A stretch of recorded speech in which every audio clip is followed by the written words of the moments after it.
नमस्कार। कल लेक्चर जहाँ पे समाप्त हुआ था वहीं से आगे शुरू करते हैं।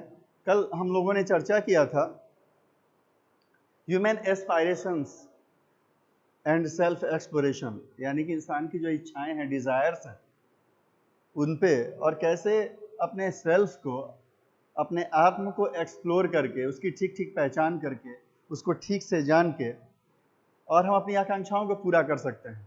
इस क्रम में हमने दो महत्वपूर्ण बातें समझी थी कि जब हम जीवन में अपनी किसी इच्छा को पूरा करने चलते हैं तो जाने अनजाने हम अपने जीवन में लक्ष्य तो तय करते ही हैं,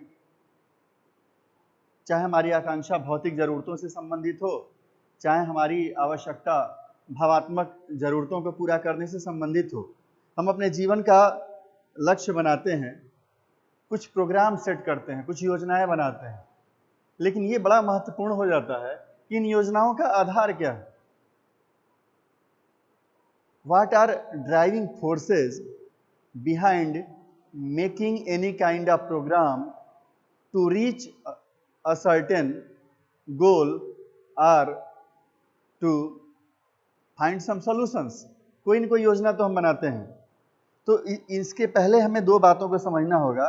अपना लक्ष्य बनाते समय हमारा लक्ष्य दो चीज़ों पर निर्भर होता है। एक तो मनुष्य पे, ह्यूमन बीइंग, और दूसरा ह्यूमन एग्जिस्टेंस, अस्तित्व। Not only human existence but what ever is existing around us, हमारे आसपास, हमारे चारों तरफ जो चीजें भी अस्तित्व में हैं, जो भी चीज अस्तित्व में हो, चाहे खुद मेरा अपना अस्तित्व, चाहे मेरे परिवार का, मेरे समाज का, या इस पूरे प्रकृति का, या इस पूरे पर्यावरण का जिससे हम घिरे हुए हैं, इन जिनका भी अस्तित्व है उनके बारे में हमारा एक एजम्पशन होता है, और वह एजम्पशन आधार बनता है किसी भी योजना के निर्माण के लिए। वो एक फंडामेंटल है, वो बेसिस है। So we had some assumptions about this too. जब आप इस कोर्स को पढ़ने से पहले आप जो एजम्पशंस, जिस एजम्पशंस के आधार पे आप अपनी योजनाएं बनाते थे, और इस कोर्स को पढ़ने के बाद, इस पाठ्यक्रम से गुजरने के बाद, इसके माध्यम से सेल्फ एक्सप्लोरेशन की प्रक्रिया से गुजरने के बाद, या अपने एस्पायरेशंस को ठीक ठीक समझ पाने के बाद, क्या दोनों में मॉडिफाई करते हैं। पहले आप कैसे अपनी योजनाएं बनाते थे अपनी ज़रूरतों को पूरा करने के लिए और अपनी ज़रूरतों को समझने के लिए, और बाद में आप किस तरीके से योजनाएं बनाते हैं, इसके बीच के फर्क पे कल काफ़ी व्यापक चर्चा हुई थी। कल मैंने इंट्रोड्यूस किया था और समझाने का प्रयास किया था। Let us look some details of the shift in our assumptions.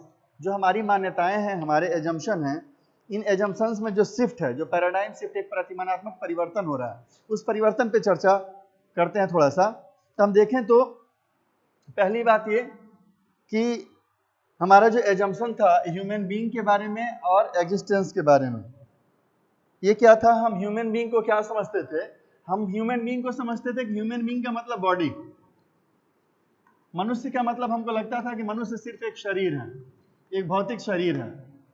और हम अस्तित्व का मतलब समझते थे कि जो अस्तित्व है वास्तव में that is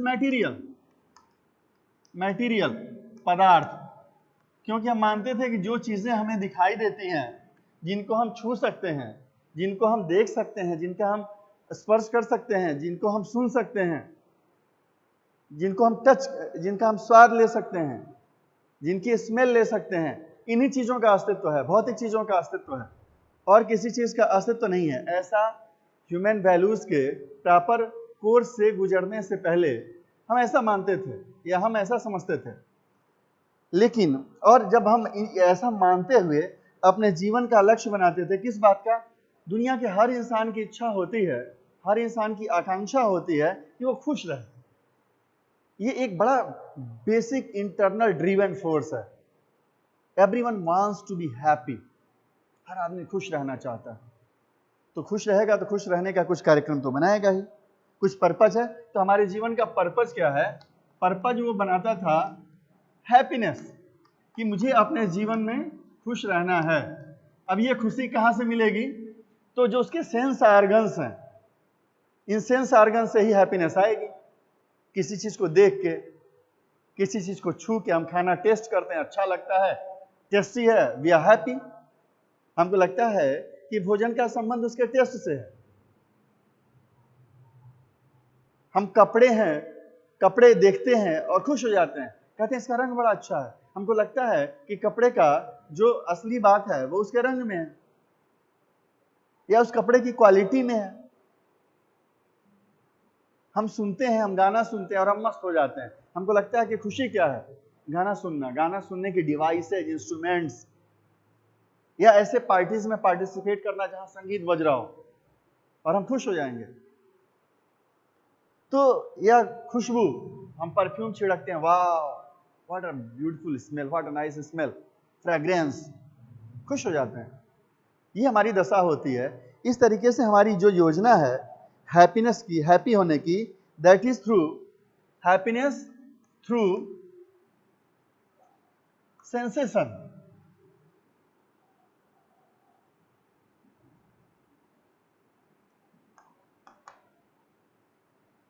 And through feelings from others, feelings from, दो चीजें, एक तो सेंसेशन, हमारी जो इंद्रिय सुख है उसी इंद्रिय सुख को सुख मानते हैं, संवेदनाओं से मिलने वाले सुख, सुख इंद्रियों से मिलने वाला सुख। और दूसरी महत्वपूर्ण चीज फीलिंग्स फ्रॉम अदर्स, दूसरे से हमको भाव मिले, हम दूसरे से सम्मान चाहते हैं, दूसरे से प्यार चाहते हैं, दूसरा हमारे ऊपर अभिमान करे, ये ऐसी चीजों से हम खुशियां चाहते हैं। ये हमारी दशा होती है। ऐसी दशा में कब होते हैं, ऐसे एजम्पशंस हम कब बनाते हैं, when we feel that we are human being means body and existence means material only, जब हमारी समझदारी ये होती है। और इस समझदारी के तहत हम क्या करते हैं, संवेदनाओं से सुख प्राप्त करने के लिए हम क्या करते हैं, संवेदनाओं से सुख प्राप्त करने के लिए we start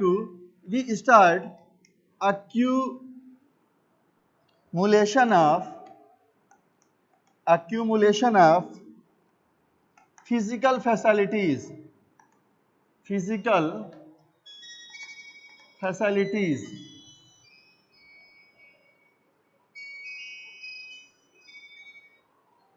हाँ हम लेक्चर में हैं, लेक्चर के बाद बताते हैं। हेलो, हाँ पहला ही लेक्चर है, लेक्चर के बाद बताते हैं। बंद कर दीजिए, ऑफ कर दीजिए चाहे तो। हाँ लेक्चर चल रहा है। इसके बाद तो हम क्या, what we start to do, we start to do accumulation of physical facilities. हम बहुत सारे भौतिक संसाधन को, और हमें ये नहीं पता होता है कि हमको कितना भौतिक, कितना बड़ा हमारा घर हो जाए, कितने कपड़े हो जाए तो हम खुश हो जाएंगे, कितनी गाड़ियां हो जाए तो हम खुश हो जाएंगे, कितने दोस्त बन जाए तो हम खुश हो जाएंगे। Feelings, just we want to take feelings. हमको कुछ नहीं पता होता है और फिर एक अंधी दौड़ शुरू होती है जिंदगी में, भागम भाग। For what? क्योंकि हमको लगता है कि गाड़ी होगी तो दूसरे से सम्मान मिलेगा, अच्छा कपड़ा पहनेंगे तो सम्मान मिलेगा, सुंदर दिखेंगे तो सम्मान मिलेगा, या भाव मिलेगा दूसरे से। तो अब ऐसी चीजों के बीच हमारी अंधी दौड़ शुरू होती है। And accumulation of physical facilities, और we don't know how much we have to acquire to get respect, how much we require to fulfill our needs, how much vehicles we need to utilize for certain purpose, we don't know. So our effort is for unlimited accumulation of physical facilities, unlimited.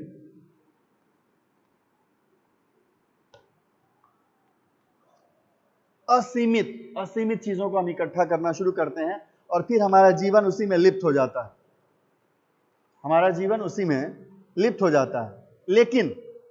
लेकिन इस प्रक्रिया से गुजरने के बाद, when we go through the content of human values and professional ethics in BTech second year, third semester or fourth semester, just our perception start to change under the impression of the content of human values and professional ethics. Our perception start to change. A kind of right understanding start to develop about our relationships, start to develop about our accumulation of physical facilities. We start to assess how much physical facility we require to fulfill our needs, to fulfill our desires, and what should be the proper way to adapt for the fulfillment of our physical requirement. तो अब क्या होता है, हमारे जो perception में बड़ा बदलाव आता है वो ये है कि ह्यूमन बीइंग का मतलब अब हम केवल शरीर नहीं मानते, बल्कि इसके साथ एक और चीज जुड़ती है कि बॉडी एंड सेल्फ। अब हमें एक सेल्फ की अनुभूति होती है। एक्सप्लोरेशन की प्रक्रिया से गुजरने के बाद हमें पता चलता है कि हम केवल एक शरीर नहीं है, यानी कि एक विजिबल आइटम केवल नहीं है, हमारे भीतर एक इनविजिबल फोर्स भी है, एक अदृश्य ताकत भी है, ये शक्ति जो हमको संचालित करती है, जो हमको ड्राइव करती है, और दैट इज वेरी इंपॉर्टेंट। और पता चलता है कि हमारा अस्तित्व ही उस अदृश्य वस्तु के नाते है, उस अदृश्य तत्व के नाते, एलिमेंट के नाते है, उसके वजूद को, उसके अस्तित्व को हम समझते हैं, सेल्फ, पहली बात। और जब आपको सेल्फ समझ में आ जाता है तो फिर आपका जो अस्तित्व के बारे में आपकी जो संकल्पना परिकल्पना थी, आपका ज्ञान था, आपका जो परसेप्शन था कि अस्तित्व का मतलब मैटेरियल होता है, इसमें ये पैराडाइम शिफ्ट आता है, एक प्रतिमानात्मक परिवर्तन आता है। और वो परिवर्तन ये है कि आपको पता चलता है कि इस ब्रह्मांड में बहुत सारी इकाइयां हैं, बहुत सारी इकाइयां हैं। आप देखिए, अकेले ये पृथ्वी नहीं है, इस पृथ्वी के अलावा और भी बहुत सारे ग्रह हैं, पूरे गैलेक्सी में बहुत सारे ग्रह हैं। पीछे वाले फैंस बंद कर दीजिए चाहे तो, बहुत, लेट इट गो। तो हमें ये पता चलता है कि बहुत सारी इकाइयां हैं इस पूरे अस्तित्व में, and units are submerged in space. एक अंतरिक्ष नाम के तत्व के बारे में हमको पता चलता है कि स्पेस, अंतरिक्ष कोई तत्व है, एक एलिमेंट है। तो क्या पता चलता है हमें कि एग्जिस्टेंस में ये पदार्थ केवल नहीं है, बल्कि units are submerged in space. अंतरिक्ष में बहुत सारी इकाइयां हैं, और ये इकाइयां किसके किसके साथ हैं? जिस तरीके से हमारा शरीर सेल्फ के साथ है, वैसे ही इन सारी इकाइयों के साथ दो चीजें हैं। एक मटेरियल तो है ही, जो हम पहले से मान ही रहे थे, एक नई चीज का अनुभव होता है, ज्ञान होता है, परसेप्शन बनता है, and that is conscious unit. दो तरह की यूनिट हो गई,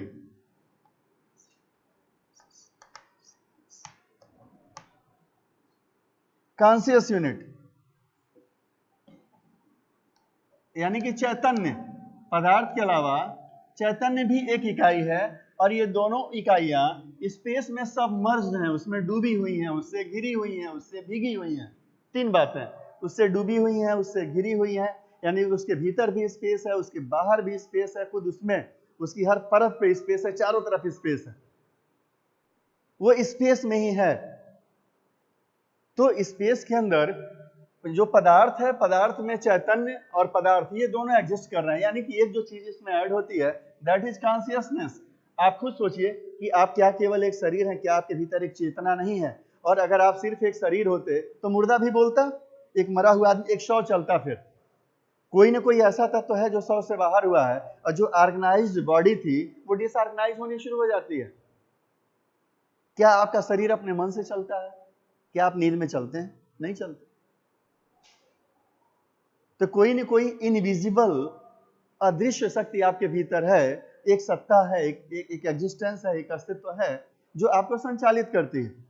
तो जब हम सेल्फ एक्सप्लोरेशन के प्रोसेस से गुजरते हैं तो हमको इसका आभास होता है कि नेचर ने हमारे अस्तित्व को इन दो चीजों के साथ, बॉडी और सेल्फ के साथ बनाया है। और जो पदार्थ की सत्ता है अस्तित्व में, ये पदार्थ जो है, ये अंतरिक्ष में सबमर्ज्ड है, और इसमें चेतना नाम का भी एक तत्व है, इसके बारे में पता चलता है। और तब जब आप जीवन का लक्ष्य बनाते हैं तो आपका जीवन का लक्ष्य हैप्पीनेस के साथ साथ एक चीज और ऐड होती है, हैप्पीनेस एंड प्रॉस्पेरिटी। हैप्पीनेस के साथ एक तत्व जुड़ता है, प्रॉस्पेरिटी, समृद्धि का प्रॉस्पेरिटी। प्रॉस्पेरिटी क्या है? प्रॉस्पेरिटी है availability of physical facilities as per availability of physical facilities more than your requirement. क्योंकि जो ये आपका शरीर है, ये बातों से तो जिंदा रहेगा नहीं, शरीर भौतिक पदार्थों से बना है, तो जिन भौतिक पदार्थों से बना है, लगातार उन भौतिक पदार्थों को आप खर्च भी कर रहे हैं। आप अपने शरीर के लोहा को खर्च कर रहे हैं, कैल्शियम को खर्च कर रहे हैं, एल्यूमिनियम को खर्च कर रहे हैं, फास्फोरस को, सोडियम को, पोटेशियम को, यूरिया को, जितना भी केमिस्ट्री के पीरियोडिक टेबल में आप तत्व पढ़ते हैं, उसमें से बहुत सारे तत्वों के साथ मिलकर आपके बॉडी को कंपोज किया गया है। तो जाहिर सी बात है कि जब वो खर्च हो रहा है तो आप उसको पूरा करने के लिए इंटेक भी लेंगे, और वो इंटेक कहाँ से मिलेगा? आप सीधे लोहा तो खा नहीं सकते। तो इन तमाम जो ये वनस्पतियां हैं, जो हमारे चारों तरफ का ये ग्रीन इन्वायरमेंट है, जो बॉटेनिकल एग्जिस्टेंस है, इस बॉटेनिकल एग्जिस्टेंस से हमको वो तमाम चीजें प्राप्त होती हैं जिससे हमारा शरीर अस्तित्व में बना रहता है। हमारे शरीर, हमारा जो भौतिक अस्तित्व है ये बना रहता है। तो उसके लिए क्या चाहिए? हमको भौतिक सुविधाएं चाहिए, फिजिकल फैसिलिटीज चाहिए। तो हमारे अंदर वह कौशल, वह स्किल होनी चाहिए कि उन फिजिकल फैसिलिटीज को हम अवेलेबल करा पाएं। तो कितना चाहिए? आप सोच लीजिए कि आपके शरीर में कितना आप कमाएंगे, कितना मेहनत आप कर लें कि आपके शरीर का अस्तित्व या आपके जो जानने वाले हैं, जिनकी जिम्मेदारी आपके ऊपर है, उनका अस्तित्व बना रह पाएगा। And you have to explore, you have to assess, ये आपको जानना है। So you have to ensure prosperity, you have to be prosperous. एक प्रोग्राम आप प्रॉस्परस होने के लिए बनाएंगे। Prosperity means availability of physical facilities more than your requirement, थोड़ा सा आपकी जरूरत से ज्यादा, ताकि कोई और आए तो उसका भी काम चल जाए। और दूसरी चीज हमको क्या चाहिए? हैप्पीनेस। तो हैप्पीनेस एंड प्रॉस्पेरिटी के लिए हम प्रोग्राम बनाते हैं।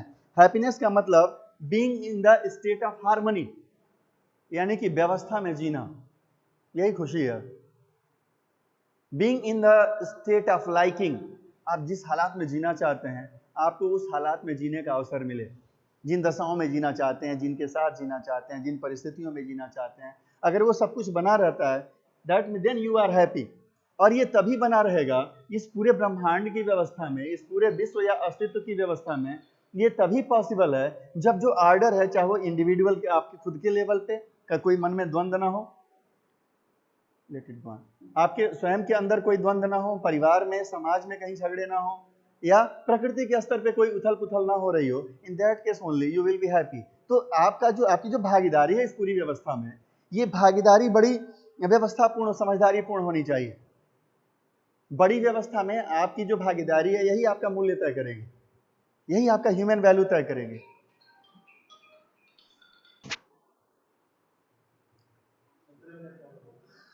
और है, हो गया? हाँ तो बस अभी बाबू बस 12-13 मिनट रुक जाओ। Okay okay. तो हैप्पीनेस के बारे में आपको एक अनुभव होता है कि what is happiness? Happiness is in a state of harmony. तो प्रोग्राम क्या बनाते हैं? आप प्रोग्राम बनाते हैं, योजना बनाएंगे अपनी जरूरतों को पूरा करने के लिए आपकी योजना बनती है। अब ये योजना क्या है? ये प्रोग्राम क्या बनता है आपका?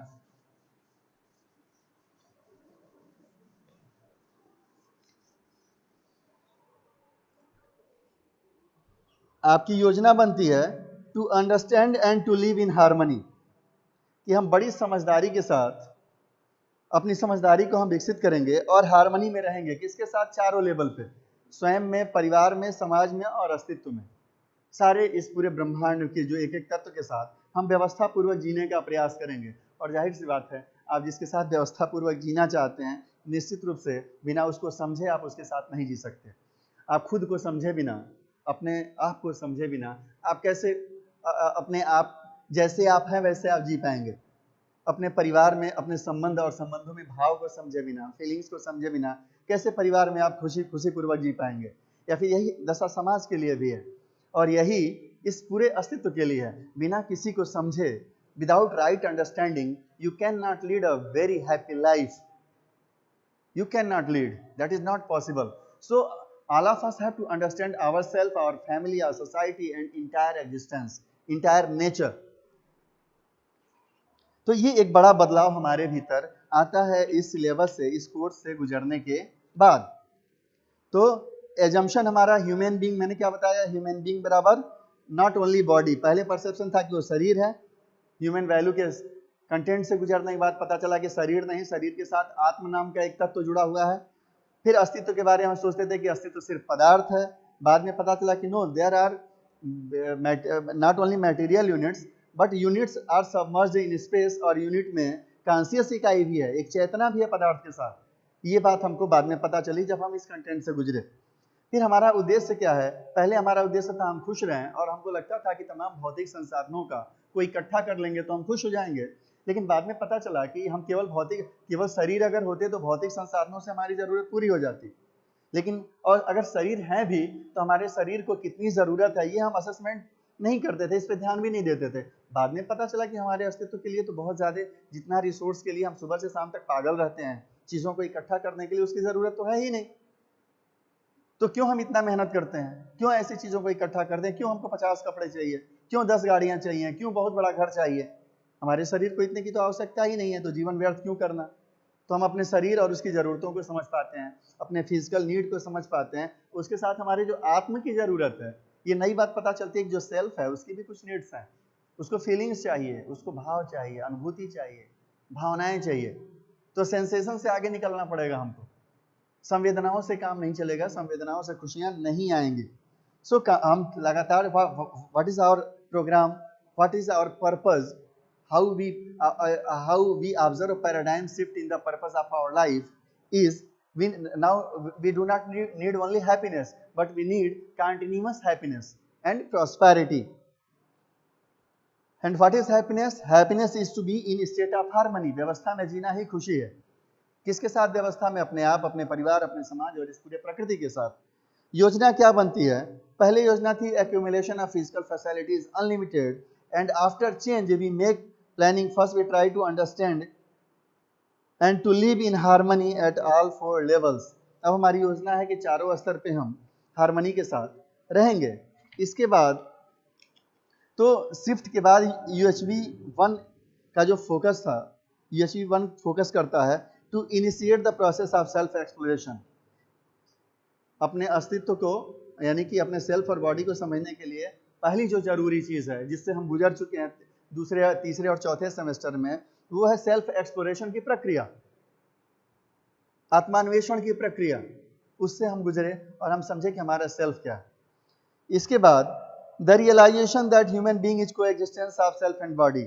उसके बाद हमने सेल्फ और बॉडी को रियलाइज किया। हमने उसकी बॉडी की एक्टिविटीज को समझा, बॉडी की नीड को समझा, सेल्फ की एक्टिविटीज को समझा, सेल्फ के नीड को समझा, और उसके बाद हमने क्या समझा?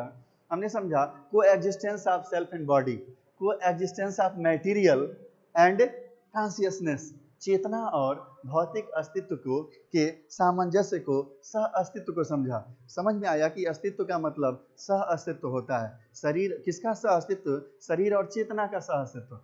ये बात हमको समझ में आई। तो हमारा चलने एजम्पशन क्या था? Human being is body. Purpose क्या था? जब हम बॉडी समझते थे तो expectation to live with continuous happiness. Human being is body, purpose expectation to live with continuous happiness, effort to be made outside and not within. जब body से अस्तित्व, बॉडी को ही अस्तित्व समझते थे तो हम बाहर मेहनत करते थे, भीतर मेहनत नहीं करते थे, और लगता था, और जीवन में जितनी समस्याएं थी लगता था वो दूसरे की वजह से हैं, परिवार की वजह से हैं, ऑफिस में हैं, सड़क पे हैं, सरकार की वजह से हैं। मेरी वजह से कोई समस्या नहीं है, बाकी सारी दुनिया की वजह से समस्या, ये पहले लगता था। और इस समस्या का समाधान कैसे होगा? फिजिकल फैसिलिटी एक्वायर करके और सेंसुअस चीजों को इकट्ठा करके, सेंसुअस प्लेजर्स और सेंसुअस फीलिंग्स के माध्यम से। जो सेंसुअलिटी, जो फीलिंग्स हमको दूसरे से चाहिए, उससे हमको हैप्पीनेस आ जाएगी। तो हम क्या करते थे? रिक्वायरमेंट ऑफ फिजिकल फैसिलिटी हमारा अनडिफाइंड था, कितना क्या चाहिए कुछ नहीं पता था। प्रोग्राम क्या था? बस accumulation of physical facility only, वो भी अनलिमिटेड। UHV 1 से गुजरने के बाद हम क्या जाने? Human being is coexistence of self and body. Purpose क्या है? हमारी इच्छा क्या थी, उद्देश्य क्या था? Desire to live with continuous happiness and effort to be made within and then outside. सबसे पहले अपने भीतर, अपने सेल्फ पे प्रयास करना है, उसको जानना है, और फिर अपने बाहर की चीजों को जानना है। पहले क्या था? हम बाहर की चीजों पे ध्यान देते थे, अपने पे ध्यान नहीं देते थे। अब पैराडाइम शिफ्ट क्या है? अपने पे ध्यान देना है, और जब खुद को समझ जाए तब दूसरे को समझने चलें। सबसे पहले अपने आप को समझना जरूरी है। फिर क्या हुआ? हमने जाना कि हैप्पीनेस नहीं, हमको कंटिन्यूअस हैप्पीनेस चाहिए, एक क्षण का भी दुख नहीं चाहिए। पहले क्या था? पहले हमको ये लगता था कि जीवन सुख दुख का संगम है, आता जाता रहता है, लाइक दैट। अभी ऐसा नहीं है। अभी हमको ये पता चला कि हम चाहें तो निरंतर सुखपूर्वक जीवन को जी सकते हैं। और तो हमको ये कब होगा? जब हम चारों लेवल पे हार्मनी में रहेंगे। और फिजिकल फैसिलिटी के बारे में हमने जाना कि फिजिकल फैसिलिटी केवल अपने बॉडी के नर्चरिंग के लिए, पोषण के लिए, प्रोटेक्शन सुरक्षा के लिए, और किसके लिए चाहिए? राइट यूटिलाइजेशन ऑफ बॉडी, शरीर के सदुपयोग के लिए जो चीजें चाहिए, आपको गाड़ी चाहिए, कार चाहिए, मोटरसाइकिल, देख लीजिए कि आपके लिए क्या उपयोगी है, आप उन चीजों को अपने लिए इंश्योर करिए अवेलेबिलिटी को। तो हमारी फिजिकल फैसिलिटी को हमने डिफाइन किया अपने लाइफ में कि क्या क्या हमारी जरूरत है। पहले ये अनडिफाइंड था। प्रोग्राम क्या बना इसके लिए? To understand and to live in harmony at all 4 levels.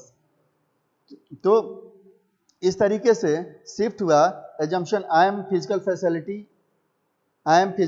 Facility body, इससे शिफ्ट हुआ I am coexistence of self and body. Goal क्या बना?